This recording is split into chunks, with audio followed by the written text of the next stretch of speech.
here. And I mean, I'm sure massive goals, there probably were lots of little goals along the way, lots of sacrifices, lots of discipline, lots of saying no to things that you would have loved to do to keep on track of your goal. And that's really what it's about. Our goals sometimes mean that we sacrifice other things for the sake of our goal. Our goal gives us vision, it gives us direction, it keeps us focused, it gives us a sense of purpose. So how can we set more goals in our life? And how can we set large goals, medium goals, and some short-term goals as well, so that we're making progress? What do you think? What difference would goal setting, a daily ritual of goal setting, what difference would that make to your time management?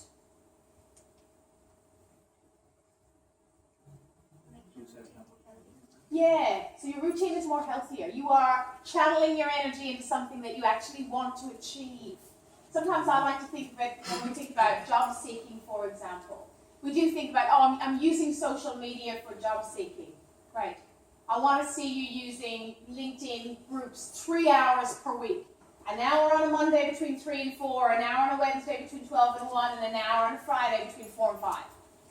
That's using social media. And what exactly are you doing in that particular time?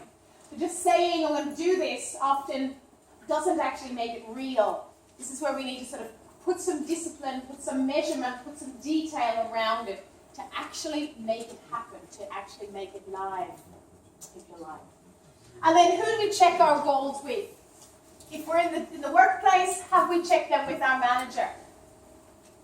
Can we do an audit? Is our goal smart? And how will we reward ourselves? How will we actually appreciate the fact that we've been able to put our goal into action and achieve our goal? The other thing that goals can help us do is this concept of prioritization. And we've already mentioned this with our Auntie Gertrude prioritization. So let's have a look at what this actually looks like. And this is about understanding the difference between what is urgent and what is important. And urgent meaning you must give immediate attention to things. Important meaning they will become urgent if they are left undone. And we look at the impact and the effect. The impact of actually doing it, the effect of not doing it. How would it actually look like? What would it actually look like if we weren't able to actually achieve these things? And then we start to think, okay, well, what happens if I'm doing all the urgent things? How does that impact my behavior, my discipline? And what happens if I stop doing the urgent things and start to change the quadrant that I'm working in?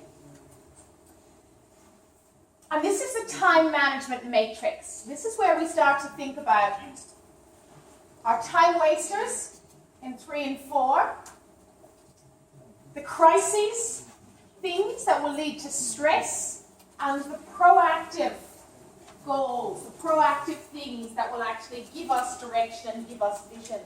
We could also look at this same idea here from a point of view of burnout and stress and all those horrible things that we talked about that good time management doesn't give us. Firefighting, sometimes we describe this in our quadrant 1. Versus some short-term goals. We have planned, we have set a goal. We're only setting short-term things like a to-do list, but we're not going fully. We're not actually spending enough time on the planning if we're operating in quadrant 3, which is focusing on urgent but not necessarily important. 4, very much irresponsible, spending way too much time watching those bad movies down here. And then our vision up here.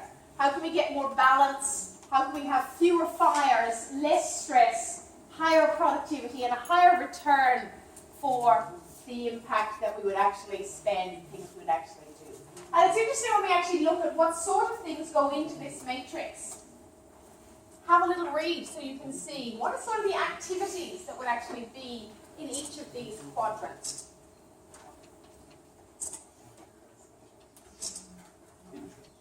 So where do you think we need to be spending to be good time managers, have good behavior in relation to time management?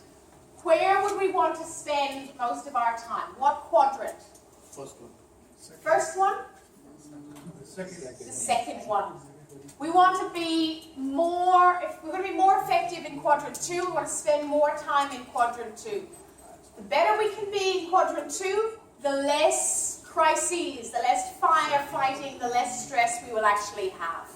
And it's interesting, looking at these things, often these things will never be a priority. Our health and fitness, our relationships, sometimes we never really, our professional development even is a classic example, particularly when we start work, that often gets put on the back burner and then it only comes out when we realise we've been made redundant, or we realise that something's happened to our career, or we're not happy in our job, or we hate our manager, or whatever it might be. Then all of a sudden it becomes quite urgent and too critical. I see this with professional year students all the time. They join that professional year, they start, they sort of take it easy for a little bit, they hear all about job seeking and resumes and hidden job market strategies, they do their placement, and then they call me about 18 months later. Because now they're in crisis mode. They've had their great work experience, they haven't been able to convert that into a job because they haven't been proactive enough, they haven't been using the networking opportunities, they haven't been doing some of the stuff that Priya talked about, they haven't been planning. So that I know when I finish my placement, because some of your placements, of course, will eventuate into roles and jobs, some of them won't. So what are you going to do to make sure that even if your placement doesn't become an opportunity for you, how can you make sure that you're preventing that from being your reality?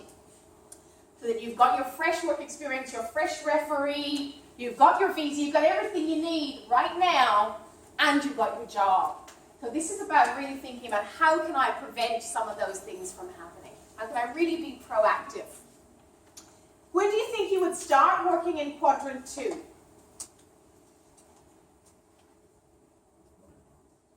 What was that? Right now. Right now. That's exactly it. Right now. Quadrant 2 means we're disciplined. We set some goals. We really identify what is the plan, what is the direction, what is the focus, and let's do that right now. Let's not wait and put it off. Let's not actually see when it becomes an urgent thing, because it's kind of too late then if it does become urgent. So being proactive, planning our course before it becomes urgent. How can we spend more time in quadrant 2 rather than our other quadrants? If we do make quadrant 2, we will not have as many crises, we'll not have as many firefighting, we'll not have as many stressful moments, we'll be much more proactive. We can't ignore quadrant 1 though. Think about that. You know, there'll always be urgent things that just pop up that we can never be proactive, we can never foresee. Things that just are uncontrollable, things that we just don't anticipate. We can't ignore that at all, but we can get more time from our quadrants 3 and 4. So the more we sort of, again, analyze, this is where we analyze our time wasters, the more we can free up the time, knowing that time is what sort of a resource? Just like money. It's a limited resource, yeah? We all only have 8,760 hours in a year. That's all we're actually given. We cannot make any more of it. That's it.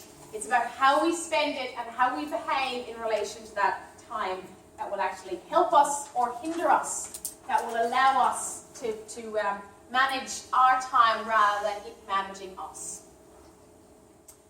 So if we're going to think about this, is there 1 hour of your day that can be saved or better used because we plan for it, because we're thinking about how to use it? We had an example down where someone did their assignment during their lunch hour. That's a great example.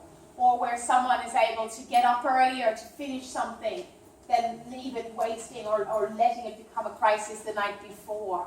So these sorts of things, how can we move these things forward so that they do not become a panic, do not become a crisis? Sometimes other things are happening, some things that sort of take over our ability to manage time. And this is where I want to introduce you to some frogs. When we think about a frog, what do we think about? What sort of an animal is a frog? It's nasty? Yes. Yes. Particularly when we're going to think about this sort of looking frog. Some frogs are cute. This one, we're not talking about cuteness. So let's have a little look about this frog. Here's a little food for thought. There's an old saying that says, if the first thing you do when you wake up each morning is eat a live frog, nothing worse can happen for the rest of the day. Now, I don't know about you, but I think that's a pretty safe assumption. Well, Brian Tracy has said that your frog should be the most difficult task on your things to do list.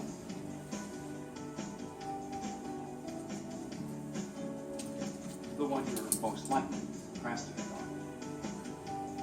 Because if you eat that first, it'll give you energy and momentum for the rest of the day.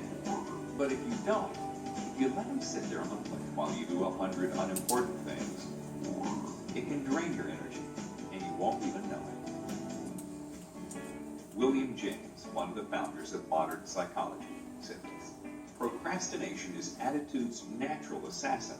There's nothing so fatiguing as an uncompleted task. So, with that said, here's your assignment for the next 30 days. Take a look at your list. Circle the frog. Eat that first, and you'll thank us for it.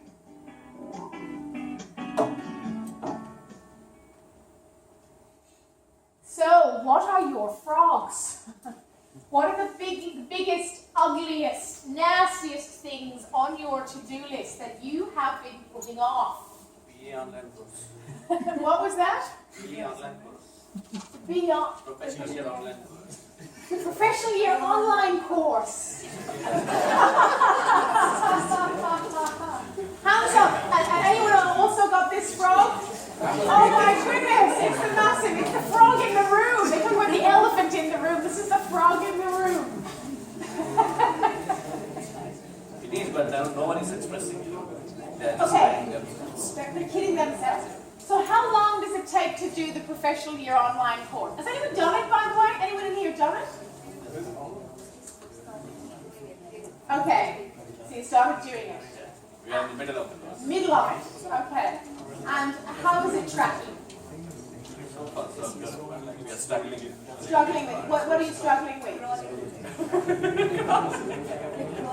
Crawling with it. It's not difficult, it's just difficult to manage time with the rest of the other Okay. things. So business project and professional year, Yes. internship, normal work. Yes, life, social life, friends, family, health, fitness, all those things. Yes. Yeah, absolutely. What are the consequences of you not completing the online component? Repeat it again. So there are pretty significant consequences. And if you were going to compartmentalize it, I mean, you're in the middle of it. How many hours have you put into it, do you think, already? Weekly we have to put our 10 to 15. Weekly, 10 hours per week in the online component. No? So you're shaking your head? 4 hours, what do you think? Less than 3. Less than 3 per week, and you would do it? So that's less than 3 per week over how many weeks? 12 weeks. 12 weeks? Okay. And must you complete it within 12 weeks, or can you complete it within... You must do it in 12 weeks. Okay. I would like you to think about setting a goal now that will allow you to eat this frog.